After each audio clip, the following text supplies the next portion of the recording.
Today we're going to learn about the ruby-throated hummingbird.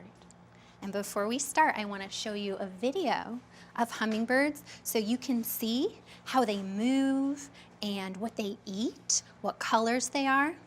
So as you see this video, you can be thinking if you've ever seen a hummingbird before, maybe in a garden or in a park, and then we're going to talk a lot more about them.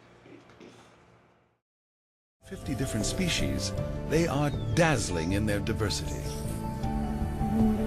The smallest of all warm-blooded creatures, they live on the edge of survival. So we saw a little bit about hummingbirds on that video. So can you think if maybe you've seen one of those before? Oh, I see some people nodding their heads and raising their hands. So maybe you've seen them in a park or in your backyard. Yeah. At my house. At your house. So the kind of hummingbird that we're going to learn about today is called the ruby-throated hummingbird. And the reason that we're learning about that kind of bird is because it's the only one that lives right here in Tennessee. And here's a picture of it right there. Wow. So, you've heard me say its name a couple times today, ruby-throated hummingbird. That's a long name, isn't it, for an animal? And the reason that it's called that is because if we look at its throat, have you heard the word throat before? Can you touch your throat? This is your throat. It's the part of your body that's at the front of your neck. And sometimes, have you ever had a cold and maybe your throat hurts? Sometimes when I have colds, my throat hurts. So this is your throat right here. And so the ruby-throated hummingbird has ruby color on its throat. And this is what a ruby looks like.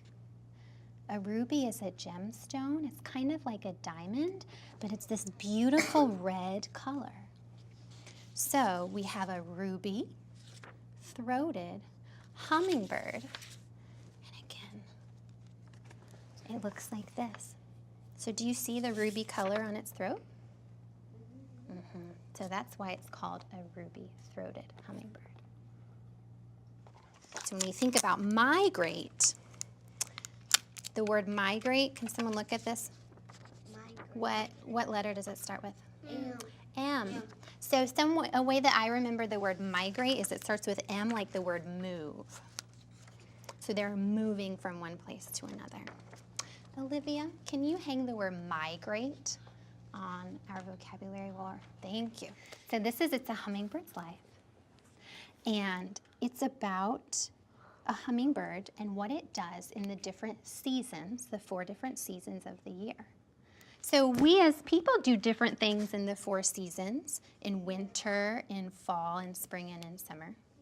In winter, I put on my coat and I look for snow.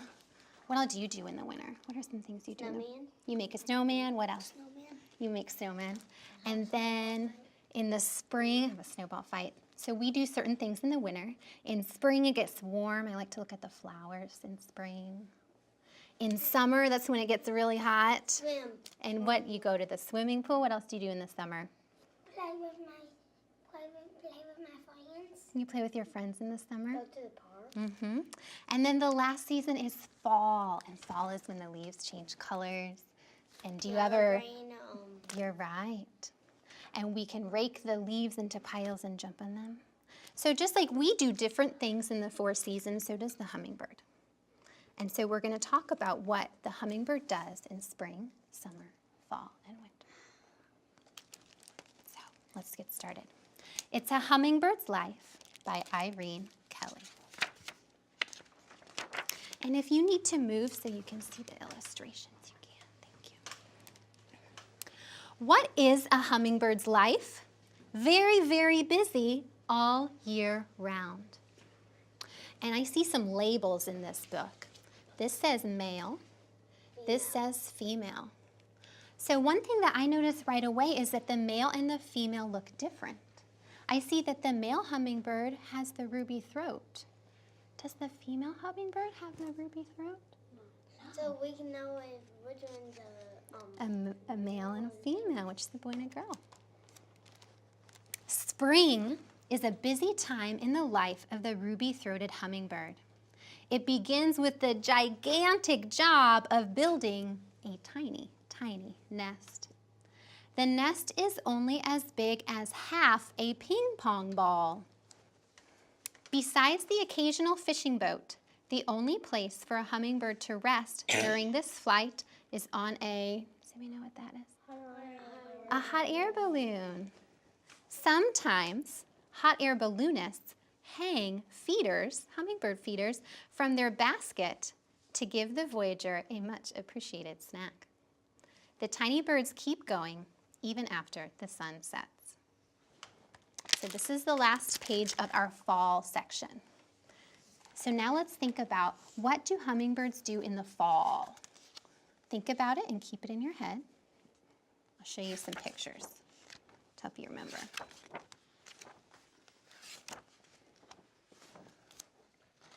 And then tell somebody sitting next to you, what do they do?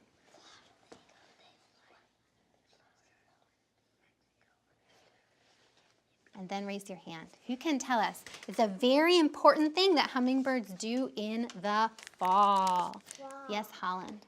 Fly to Florida. Uh-huh. First they fly to Florida, exactly. And then where do they fly? Mexico. To Mexico. Tyler, did you have something to add? They can fly to Mexico Mm-hmm. or Florida whenever it starts to get cold. You're right, when it gets cold, when it gets nippy outside. And can anyone remember that word that we talked about that's on our vocabulary wall? Migrate. Migrate. So that's their word. They migrate from Tennessee to Florida and then down to Mexico and South America. So that is our book. We learned so many facts about hummingbirds and what they learn in the spring, summer, fall, and winter. So now it's your turn to remember all of those facts that you learned. And in just a minute, oh, can you fix that, Taylor? Thank you. You're going to go back to your tables, and you're going to look at this chart, which is just like the one that we've had up here. And you're going to think about what hummingbirds do in the spring, summer, fall, and winter. You can use pictures, you can use words, or you can use sentences. So let's do some together. Let's practice. Can you think about way back in the beginning about the book, about what they did in the spring? What did we read first? What's one thing we can remember about what they do in the spring?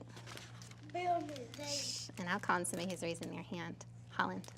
Make a nest. You're right. So, do you think, Holland, should I draw a picture, should I write a word, or should I write the sentence they make a nest? A picture. You'd like me to draw a picture. So that's one way that I can show my understanding about hummingbirds. So, in the spring section, here's going to be my nest. And there's going to be my nest. Do you remember some of the materials they used to make their nest? Feathers. Yep, so I can use some labels. I can use some words. So maybe I'll write the word feathers. I heard the word sticks. Spider or silk. You're right, spider silk.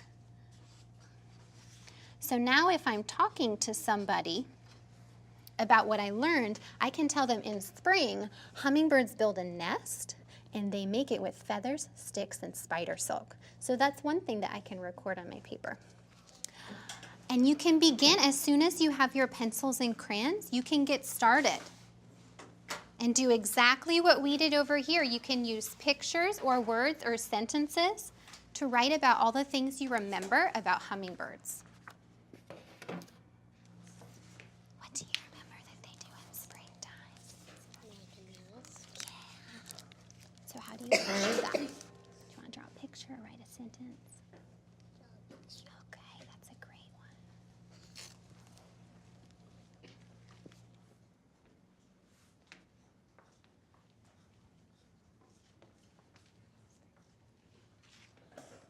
You're right, they have eggs in spring. Are those the eggs in the nest? Yeah.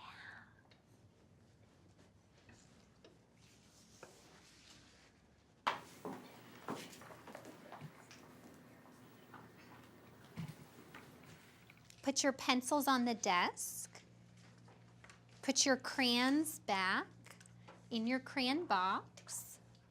If you're not finished right now, we can find some time to finish later.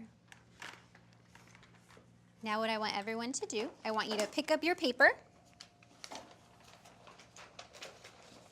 stand up, push in your chair, and come back to the carpet.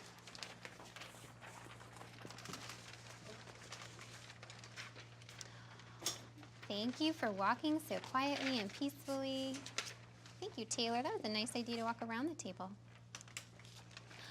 Now I want you to look at your paper, and I want you to choose your favorite of the 4 seasons that you wrote or drew about.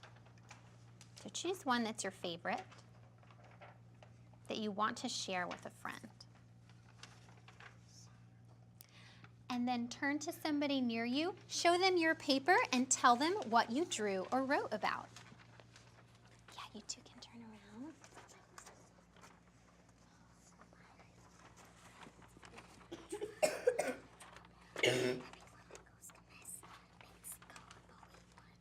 Yeah, can you read us a sentence? Hummingbird. So.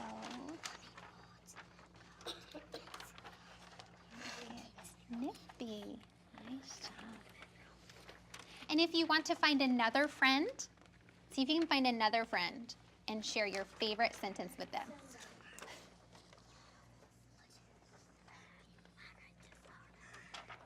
Can you read it a little louder? Can you read it so I can hear it? Migrate to Florida in the fall because it is cold. Great. Can you read your favorite one? Hummingbird summer. Great. Thank you so much for sharing your ideas. I'm so impressed with the facts that you remembered. Now when I say go, I'm going to ask you to stand up. Wait till I say go. Walk back to your desk, put your paper on your table, and then come back to your seat on the carpet. Go. Thank you for walking peacefully. We're putting our papers on our tables and coming back to the carpet.